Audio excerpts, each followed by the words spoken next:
We in this country we must not think of approaching our objectives through conflict and force.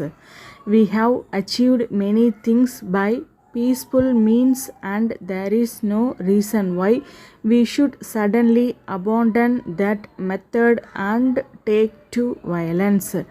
There is a very special reason why we should not do so. I am quite convinced that if we try to attain our ideals and objectives, however high they may be, by violent methods, we shall delay matters greatly and help the growth of the very evils we are fighting. India is not only a big country but a country with a good deal of variety. And if anyone takes to the sword, he will inevitably be faced with the sword of someone else. This clash between swords will degenerate into fruitless violence, and in the process, the limited energies of the nation will be dissipated or, at any rate, greatly undermined. Now, the method of peaceful progress is ultimately the method of democratic progress. Keeping in mind the ultimate aim of democratic thought, it is not enough that we should simply give our votes and leave everything else to look after itself. The ultimate aim is economic democracy. The ultimate aim is to put an end to the differences between the rich and poor, between the people who have opportunities and those who have very few or none. Every obstacles in the way of that aim must be removed, whether it is in a friendly and cooperative way or by state pressure or by law. Nothing should be allowed to come between you and the achievement of that social objective. A plan of this type does not merely mean establishing a number of factories or increasing production in some instances.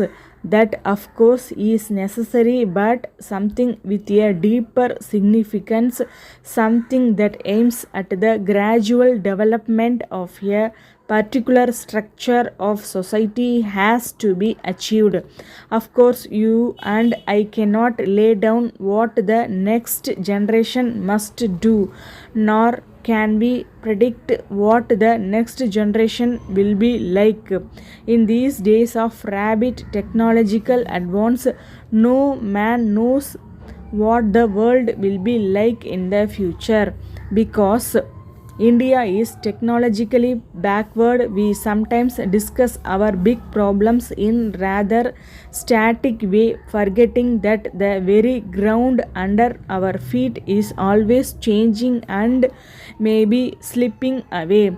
Unless the change with it, we may stumble or be left behind. The fact that technological advance has moved at an enormous pace since the Industrial Revolution is well known.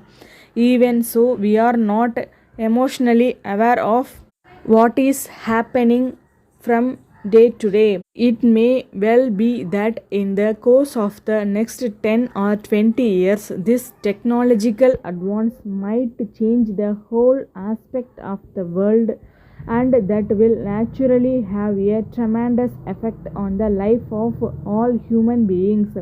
It will affect their thinking, their economic structure, their social structure, and ultimately their political structure also. Anything may happen. We cannot find the future. We can only deal with facts as they are. I mention these broad factors because I feel that our minds must have that dynamic quality, that quality of vision, that revolutionary quality which even our experts lack, not to speak of the average layman.